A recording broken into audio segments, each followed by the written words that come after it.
Tatimet i rikthehen aksionit kundër informalitetit. Drejtoria e përgjithshme shpjegon mënyrën se si do të funksionojë pajisja me GPS e inspektorëve. Në sektorin e hidrokarbureve do të vendosen sonda në çdo hallk të transportit të karburanteve. SPAK nis marrje në pyetje për koncesionin e sterilizimit. Të parët kanë dëshmuar para prokurorëve të strukturës së posaçme kundër krimit organizuar dhe korrupsionit 2 përfaqësues të grupit të denoncuesve.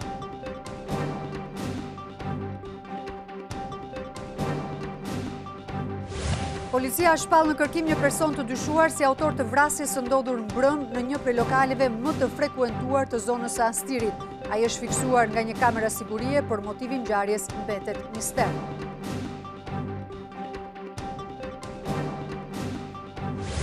Kosova mbetet pa qeveri, ndonse Albin Kurti u mandatua zyrtarisht një ditë më parë për të formuar ekzekutivin e ri të dalë nga zgjedhjet e tetorit. Lidhja Demokratike mbledh sërish kryesin për të diskutuar marrëveshjen me vetvendosin.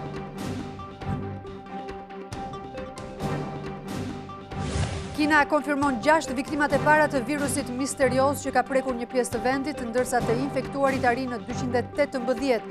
Virusi që kalon nga njeriu te njeriu është përhapur edhe në Australi.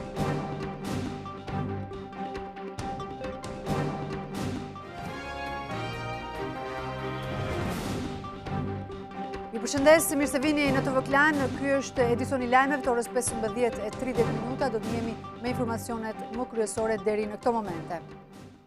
Tatimet do të nisin sërish aksionin kundër informalitetit në terren. Drejtoria e përgjithshme ka shpjeguar dhe mënyrën se si do të funksionojë pajisja me GPS e inspektorëve.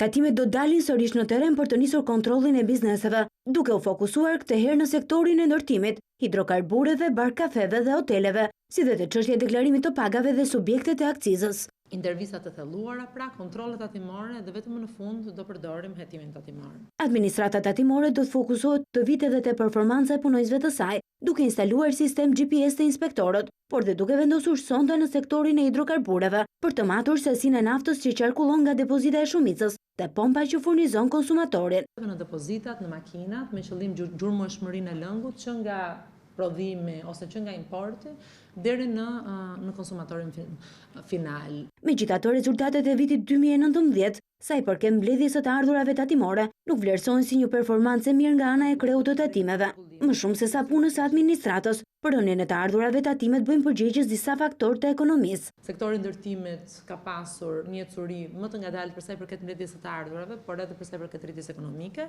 të lidhur ngushtë me fazën e projektit TAP dhe të gjithë kontraktorët e tij. Por gasjellsi TAP është po ashtu dhe shkaku për detyrimet e larta që ka shteti në rimbursimin e TVSH-s. Pjesa e prapambetur e rimbursimit në 70% të vlerës së saj i atribuohet projektit TAP. Sipas treguesve fiskal të publikuar nga Ministria e Financave për periudhën janar-nëntor, janë mbledhur 117 milionë euro më pak se plani. Goditjen më të madhe e ka dhënë tatimi mbi vlerën e shtuar, i pasuar nga taksat nacionale dhe akciza. Tërmeti 26 nëntori të vitit të kaluar ka ndikuar në dhënien e kredisë për shtëpi. Sipas bankave, kërkesa për të marrë kredi për shtëpi ka rënë. Edhe pse tërmeti shkaktoi dëme në më shumë se 12.000 banesa, bankat raportojnë se kërkesa për kredi gjatë periudhës së fundit të vitit ishte në rënje krahasuar me një vit më parë. Kërkesa për financim për blerje banese për individët ra me 10 pikë përqindje nga një tremujor më parë dhe me 5 pikë përqindje nga fundi i vitit 2018, duke mbajtur poshtë mesatare safatgjat balancën për financim. Sipas vërtimit të aktivitetit kreditues të Bankës së Shqipërisë, individët në këtë periudhë ju drejtuan burimeve jo formale, ndërsa tërmeti dekurajoi ata që kërkonin blerjen e një banese. Rënja e kërkesës për kredi në tremujorin e fundit të vitit sipas gjykimit të bankave u nxit nga përdorimi më i lartë i burimeve të brendshme të financimit, shtimi i kredive nga bankat dhe institucionet e tjera financiare jo bankare, nga zhvillimet aktuale dhe të pritura në tregun e banesave, si dhe nga tërmeti i datës 26 nëntor. Por bankat presin një shtim të kërkesës gjatë këtij viti, ndërsa kanë lehtësuar kushtet dhe interesin për kredit për shtëpi. Në tremujorin e parë të vitit 2020, bankat planifikojnë lehtësim të standardeve mbi kredit akorduar individëve në të dyja kategoritë, si në konsum dhe blerje banese. Sipas vërtimit të Bankës së Shqipërisë, edhe bizneset ulën kërkesën për kredi në këtë periudhë, duke raportuar tkurje të investimeve.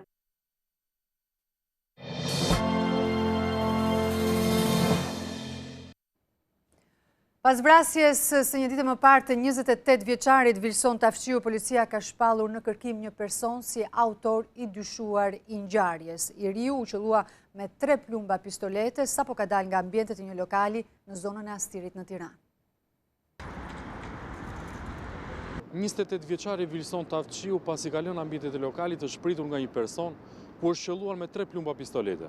Më pas autori është larguar me shpejtësi përmes kësaj rrugice duke humbur gjurmët. Ngjarja e rëndë ndodhi në orën 20:45 të së hënës, ndërsa policia ka shpallur në kërkim një person me inicialet ND si autor të dyshuar. Sipas hetimeve, autori është fiksuar nga një kamera sigurie në zonë. Hetuesit janë ndihmuar për identifikimin e tij edhe nga dëshmia e personave që shoqëronin viktimën. Dyshohet se viktima dhe autori kanë patur njohje me njëri tjetrin. Deri tani janë sekuestruar pamje nga disa kamera sigurie, por ato nuk i kanë ndihmuar hetuesit për të zbardhur dinamikën e ngjarjes. Nga ana tjetër, uniformat blu kanë shoqëruar më shumë se 20 persona për ngjarjen, por pasi janë marrë në pyetje janë lënë të lirë. Viktima më herët ka jetuar në Francë ku edhe është dënuar për shitje të lëndëve narkotike me 1 vit heqje lirie. Pas kësaj autoritetet franceze deportuan në Shqipëri në tetor të 2018-s. SPA ka nisur të marrë dëshmitë e personave që bën padi për koncesionin e sterilizimit. Përballë prokurorëve, përfaqësues të nismës Turje kanë dhënë sqarime në cilësinë e personit që kanë dieni për këtë çështje.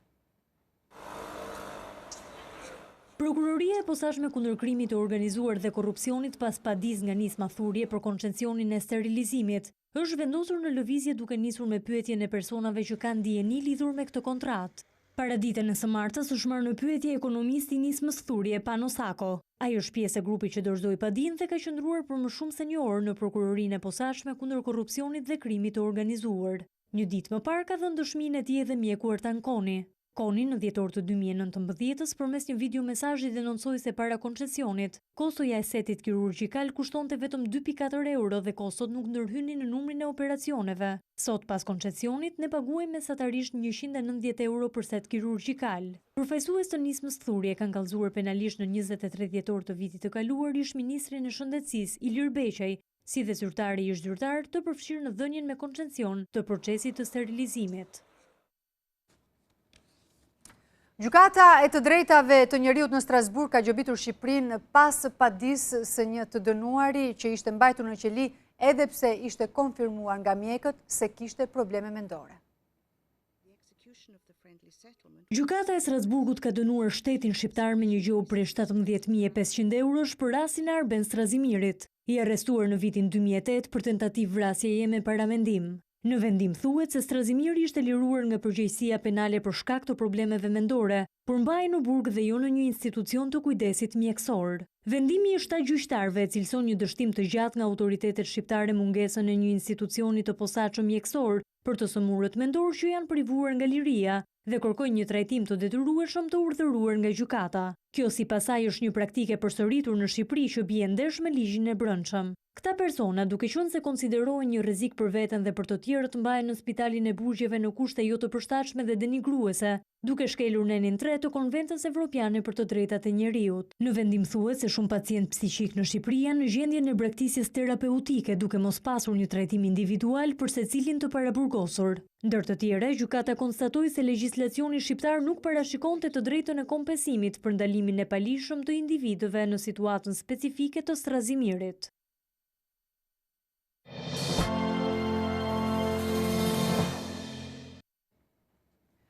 Pas kuvendit të Komisionit të Venecias për çështjen e gjykatës kushtetuese i është drejtuar edhe presidenti. Zëdhënësi i kreut të shtetit lajmëron se ai është drejtuar zyrtarisht Komisionit të Venecias lidhur me shkeljet kushtetuese dhe ligjore që ka bërë kuvendi sipas tij me zgjedhjet e 2 anëtarëve të gjykatës kushtetuese. Ai shkrua në rrjetet sociale se kërkesa si dhe pyetjet konkrete drejtuar këtij institucioni do të bëhen publike gjatë ditës së nesërme në faqen zyrtare të presidentit. U mbushën sot 100 vite nga mbajtja e Kongresit të Lushnjës që shënjoi dhe fillimin e parlamentarizmit në Shqipëri. Aktivitetet u mbajtën në Lushnjë dhe Tiranë. Kjo është shtëpia e Kasëm Fugos, patriotit lushnjar, i cili hapi dyert e saj 100 vite më parë për të mirëpritur delegatët nga gjithë Shqipëria që morën pjesë në Kongresin e Lushnjës. Kjo ngjarje e cila shënon dhe fillimin e parlamentarizmit në vend, është kujtuar me disa aktivitete në Lushnjë, por dhe në Tiranë. Nga ky kongres nisi konsolidimi i Shqipërisë së pavarur dhe asaj parlamentare. Nga kjo shtëpi dhe nga ky kongres nisi diplomacia shqiptare në mbrojtje të tërësisë territoriale dhe të integritetit të Shqipërisë. Përfaqësues të opozitës parlamentare kanë kërkuar rishikimin e festave kombëtare dhe përfshirjen edhe të kësaj ngjarjeje në kalendarin e tyre, por socialistët që në këtë ditë kujtojnë viktimat e protestës së 21 janarit 2011 ende nuk kanë marrë një vendim, çka ju kujtua Gramozruçit dhe gjatë ceremonisë së organizuar në Lushnjë. Ne këtu festojmë data me luftra imagjinare, me erojnë të rrem dhe data pa pik lidhje me shtetin shqiptar dhe nuk festojmë datën më të rëndësishme që është data 21 janar 1120. Në Lushnjë u ekspozuan dhe afro 4.000 dokumenta të përdorura në kongres, si dhe flamuri, vula dhe stilografi i përdorur për të firmosur vendimet e marra. Pas zgjedhjes nga Parlamenti të Artur Metanit në krye të Inspektoratit të Lartë të Drejtësisë, sot ka reaguar Partia Demokratike. Ajo thotë se zgjedhja e tij ishte antikushtetuese dhe se me këtë lëvizje qeveria synon që të kontrollojë sistemin e drejtësisë.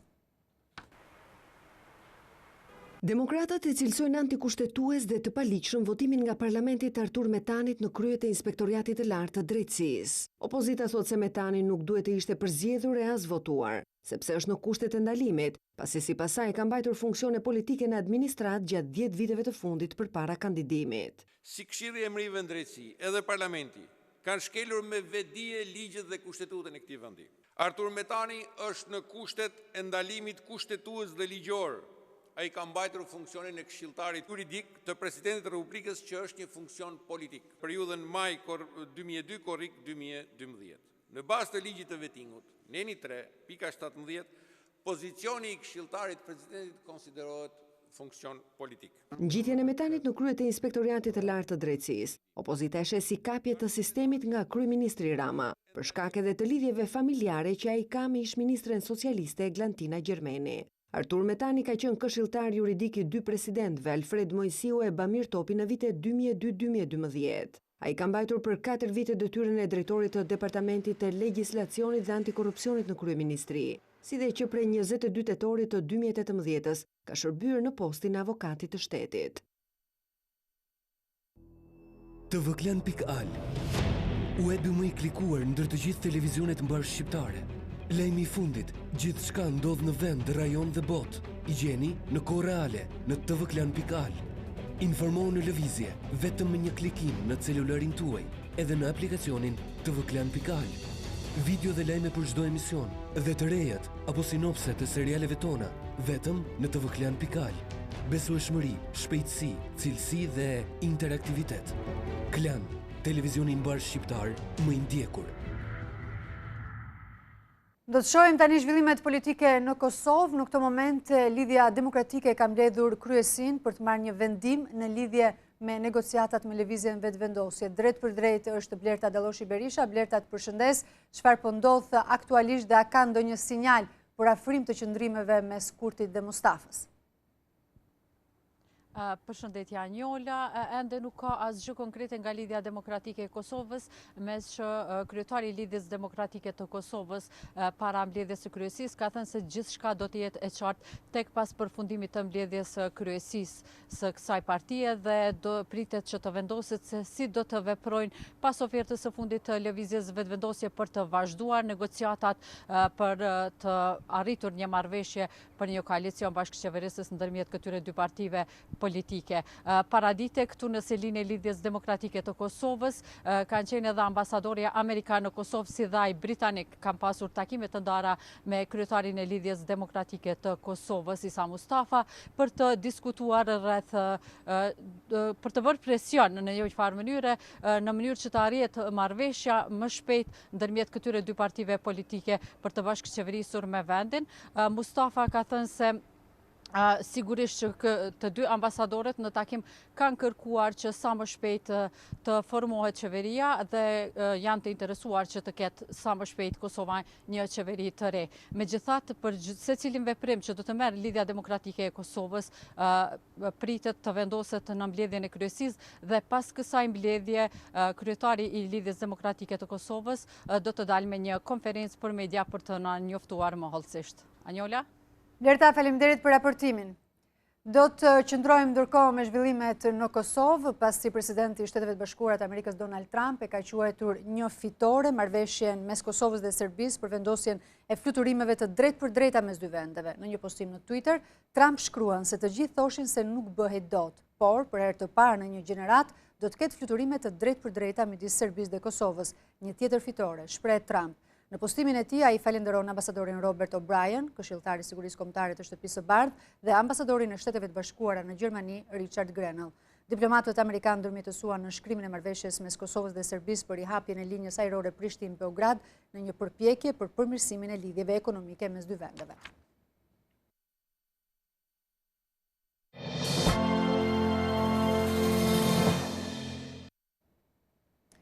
Autoritetet kineze kanë konfirmuar se numri i viktimave si pasojë e një virusi misterios që ka prekur një pjesë të vendit ka shkuar në 6, ndërkohë është konfirmuar viktima e parë edhe në Australi, teksa është konfirmuar gjithashtu se ky virus transmetohet nga njeriu tek njeriu. Konfirmohen viktimat e para nga virusi misterios që po përhapet me ritme të shpejta në Kinë. Autoritetet vendase thanë se 6 persona kanë humbur jetën, ndërsa 300 të tjerë janë konfirmuar si bartës të virusit, shumica të cilëve në qytete të mëdha si Pekini e Shanghai. Mjekët japin alarmin se virusi tashmë ka nisur të përhapet nga njeriu tek njeriu. 95% e rasteve të infektuarve janë persona që kanë shkuar ose kanë ardhur nga Wuhani, që është vatra e virusit, por ka edhe një karakteristikë të dytë përhapjes që tashmë është konfirmuar dhe që është ajo nga njeriu tek njeriu. Përveç Wuhanit kemi edhe persona të infektuar në këtë formë në Guangdong. Në Australi është shënuar edhe rasti i parë i të prekurve nga virusi misterios jashtë kontinentit. Bëhet fjalë për një person i kthyer nga Kina. Autoritetet kineze po hetojnë aktualisht për mënyrën e përhapjes së virusit që mbetet ende mister. Nga të dhënat e deri tanishme dyshohet se virusi është përhapur fillimisht nga kafshët në një treg në Wuhan, ku shiten kafshë të egra dhe peshk. Në qytetin në lindje të Kinës është shpallur gjendja e emergjencës. Mjekët këshillojnë qytetarët të mbajnë maska mbrojtëse në hund pasi virusi përhapet kryesisht përmes rrugëve të frymëmarrjes. Studimet e deri tanishme lidhin virusin misterios me SARS-in, përhapja e cilit i mori jetën 774 personave në fillim të viteve 2000 në disa vende aziatike. Brigjet lindore të Spanjës janë goditur nga një stuhi e fuqishme e quajtur Gloria. Ajo ka shkaktuar 4 viktima, ndërsa vendi ka pasur përmbytje të mëdha të cilat kanë shkaktuar dëme të konsiderueshme materiale. Dallgë gjigande dhe përmbytje të mëdha ka sjellë në brigjet lindore të Spanjës stuhia e fuqishme Gloria që i ka marrë jetën 4 personave. Erat e forta që arritën një shpejtësi prej 115 kilometrash përmbytën 10 banesa dhe rrugë përgjatë brigjeve të Valencias dhe në zonat e banuara bregdetare përreth, ku deti hyri disa metra në tokë. Viktima u shkaktuan si nga aksidentet rrugore, përmbytjet, por edhe nga dëmtimet e disa banesave, si në rastin e këtij pallati të cilit ju shem fasada. Zona e Valencias dhe ishujt Baleare janë më të prekurit nga kjo stuhi. Megjithatë, erat e forta të shkaktuara prej saj ushtrin deri në Barcelonë, madje edhe në brigjet jugore të Francës. Në lartësitë e Pirenejve, stuhia shkaktoi rreshje të dendura të bore. Sipas ekspertëve, bëhet fjalë për stuhinë më të fuqishme në këtë zonë prej vitit 1982. Ndryshimet klimatike kanë qenë në qendër të diskutimeve në ditën e parë të forumit ekonomik të Davosit. Kanë spikatur replikat mes presidentit amerikan Donald Trump dhe aktivistes Greta Thunberg.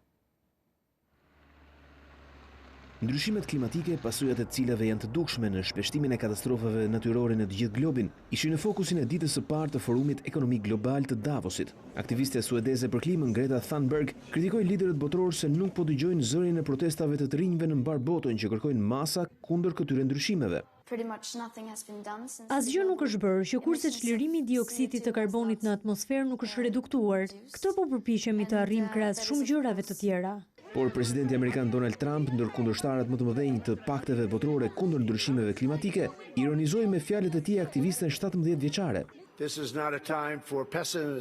Nuk është koha për pesimizëm, por për të mbështetur mundësitë së ardhmes, duke hedhur poshtë profetët e vjetër të fundit të botës me parashikimet e tyre për apokalipsin. Në forumin e Davosit që zgjat 4 ditë marrin pjesë udhëheqës të vendeve të ndryshme të botës, ekspert, njerëz të famshëm dhe përfaqësues të botës së biznesit.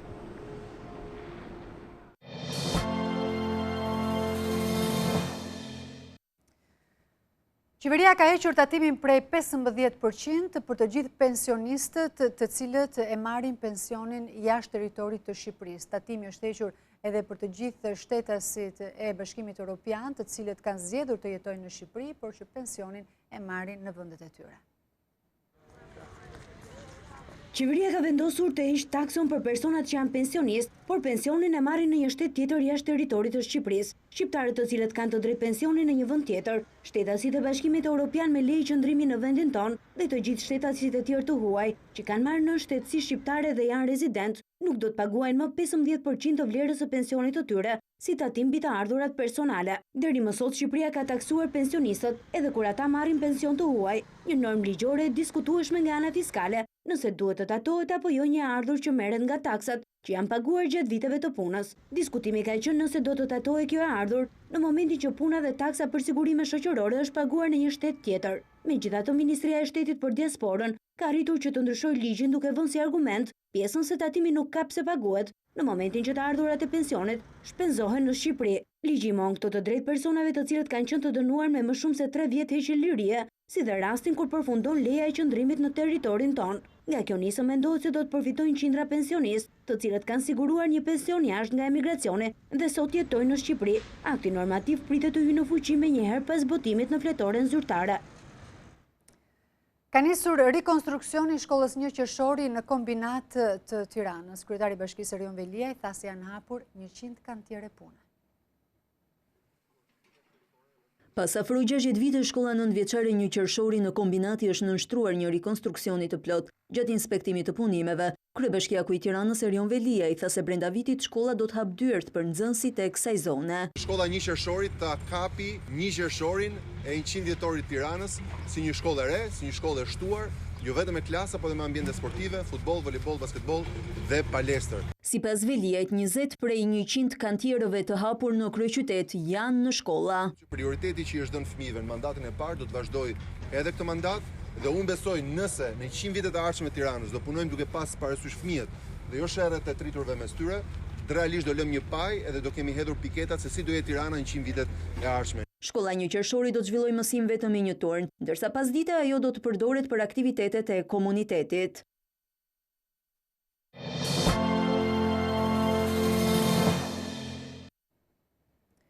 Studiuesve ju deshën 6 vite punë për të konfirmuar originalitetin e një autoportreti të Van Gogh. Piktura për dekada me radhë ishte konsideruar një kopje false.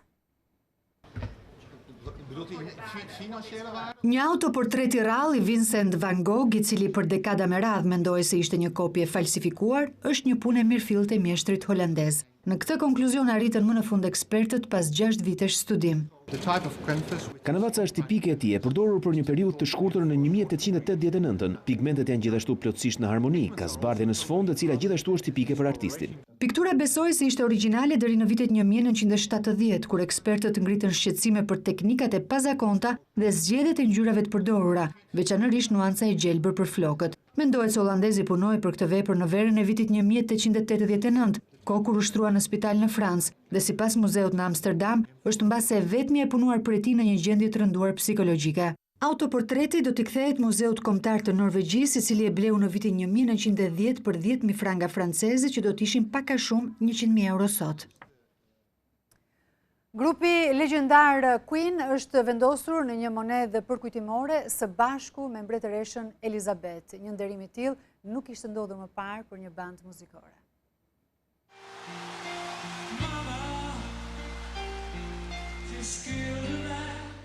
Dy mbretëresha në të njëjtën monedhë. Grupi legjendar britanik Queen dhe mbretëresha Elizabeth do t'jenë kokë më kokë në një monedhë përkujtimore. Në njërin anë kemi mbretëreshën, nga ana tjetër kemi mbretëreshën. Kjo nuk ka ndodhur kurrë më parë dhe kush do ta kishte menduar. Monedha prej 5 pound, e cila doli në treg të hënën, është një homazh dhe nderim për 4 anëtarët e grupit: Freddie Mercury, Brian May, Roger Taylor dhe John Deacon. Kjo është hera e parë që një band muzikore shfaqet në një monedhë në Mbretërinë e Bashkuar. Monedha përmban logon e grupit dhe instrumentet e luajtura nga 4 anëtarët e Queen. Ajo është e para e lëshuar si pjesë e koleksionit Legjendat e muzikës të Royal Mint.